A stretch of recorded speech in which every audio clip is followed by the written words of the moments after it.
Hello students, welcome back to online class. Let's start new lesson, that is lesson number 14, natural resources. In this chapter we discussed about that what is lithosphere, what is atmosphere, and what is hydrospheres. That is importance of atmosphere, and then causes of air pollution, what is winds, and then what importance of water, and then water pollution, and biogeochemical cycles. These are the some of the topics which we discussed in this chapters. Let's start now chapter. Concept mapping है. First is biosphere. Biosphere में classification two types किया गया है, that is living resources and non living resources. Living resources में biotic आएगा, so example है plants and animals. Non living resources में abiotic components, that is air है, water है एंड लैंड है. ओके, नेक्स्ट है पोल्यूशन. पोल्यूशन में definition देखना, contamination of natural resources. So contamination होता है जो नेचुरल रिसोर्सेस को, उसी को हम बोलते हैं पोल्यूशन. उसमें से 3 क्लासिफिकेशन किया गया है: air pollution, water pollution and land pollution. Air pollution से क्या क्या होता है, that is green house effect होता है, ओजोन डिप्लीशंस होता है, एसिड रेन होता है फिर. ओके, और वाटर पोल्यूशन से केमिकल वेस्ट से होता है, डोमेस्टिक वेस्ट से होता है वाटर पोल्यूशन, और थर्मल वेस्ट से भी वाटर पोल्यूशन होता है. और लैंड पोल्यूशन है, उसमें से इंडस्ट्रियल वेस्ट होता है, और एक है agricultural waste.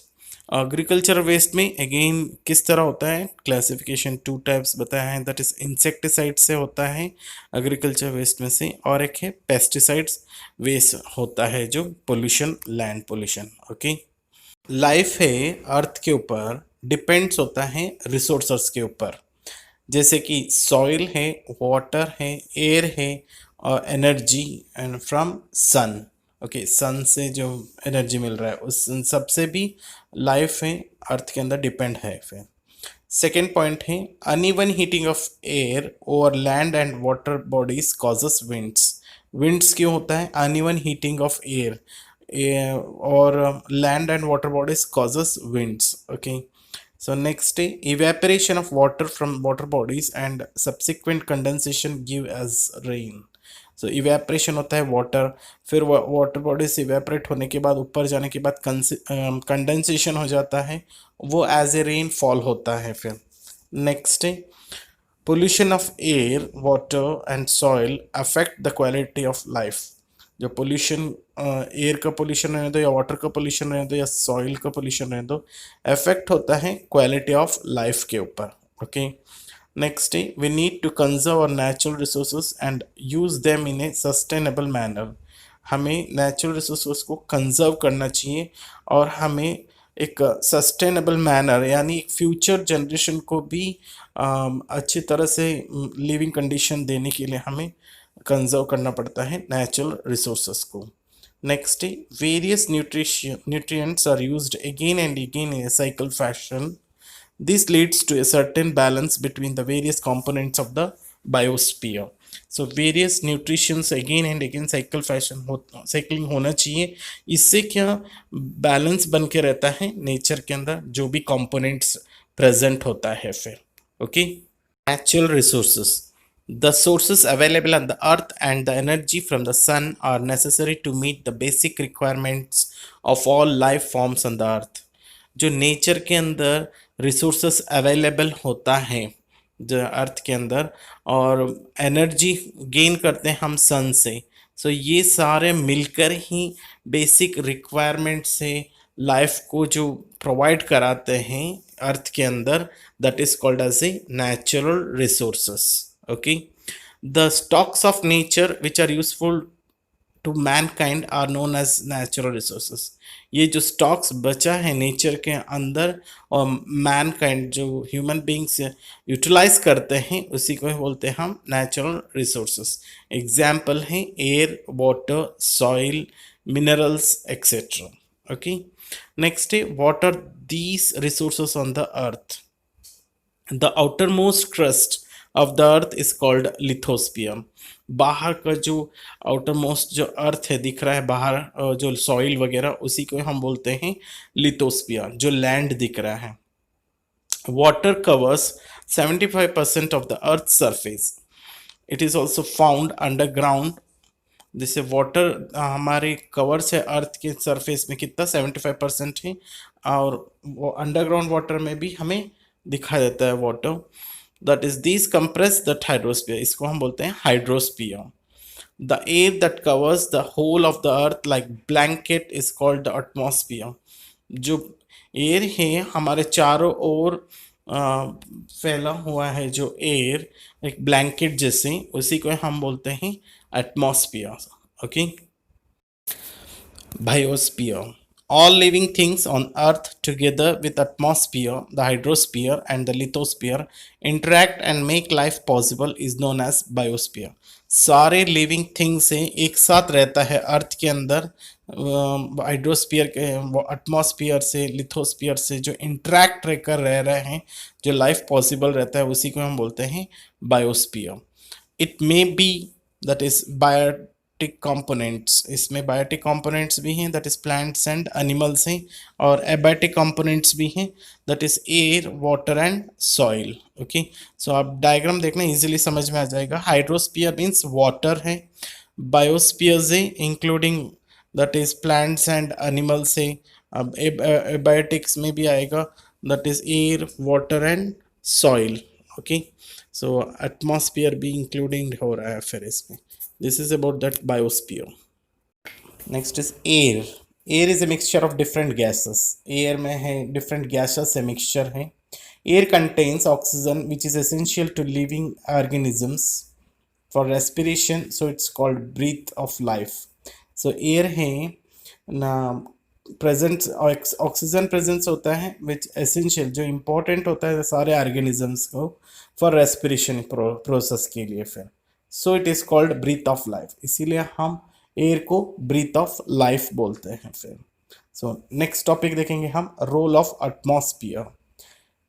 Air is a bad conductor of heat. It keeps the average temperature of the earth constant during the day and even during the course of the whole year. So air है bad conductor of heat है। So air present होता है तो हमें heat ज़्यादा होता है जो महसूस नहीं होता है फिर। So ये एवरेज टेम्परेचर को अर्थ के अंदर मेंटेनेंस करके रखता है, जो डे टाइम रहने दो चाहे होल ईयर का रहने दो, एक टेम्परेचर को मेंटेनेंस बना के रखता है फिर। नेक्स्ट पॉइंट है, prevents the sudden increase in temperature during day time and during the night time.